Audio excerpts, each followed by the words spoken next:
रणजीत सिंह हिंदी संसार चैनल में सभी हिंदी छात्रों के लिए धन्यवाद है।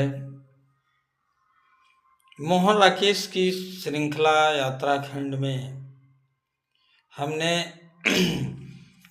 आखिरी चट्टान कन्याकुमारी का सुंदर चित्रण किया था, लेकिन डीपोबो होटल से निकलने के बाद मोहन राकेश ने सुबह से कन्याकुमारी के आखिरी चट्टान पर बैठे थे।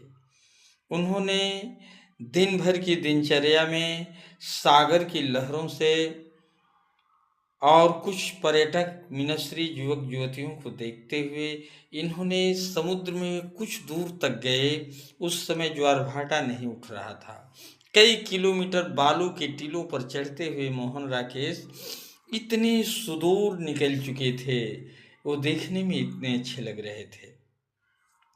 उनको सूर्यास्त और सूर्योदय का जो दृश्य समुद्र में दिखाई दे रहा था, उनके मन के हर्षित तरंगों को उद्वेलित कर रहा था।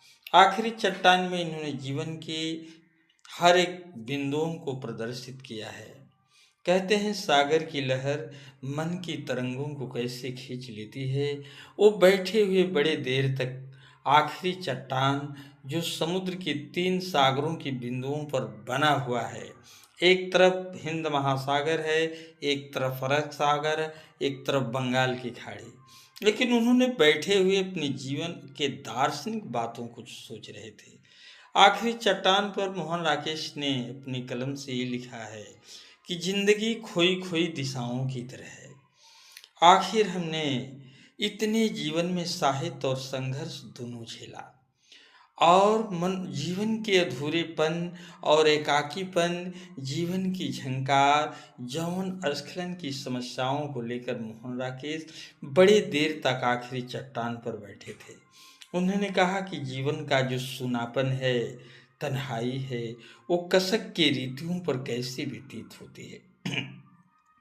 मोहन राकेश अपने जीवन में दुर्दिन, कठिनता, बोझिलता, हर एक चीज़ों का वो झेलते हुए अपने जीवन को आगे बढ़ रहे थे। उनके जीवन में नमी अवसाद सीलन से भरी थी।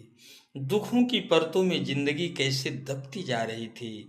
इन्होंने जिंदगी भर कलम और साहित्य की सेवा करके हिंदी साहित्य के इतिहास में नई कहानी आंदोलन के त्रयी में अपना एक श्रेष्ठ स्थान बना लिए मोहन राकेश जी। और इन्होंने आखिरी चट्टान में अपने जीवन की कसक, दर्द और वेदना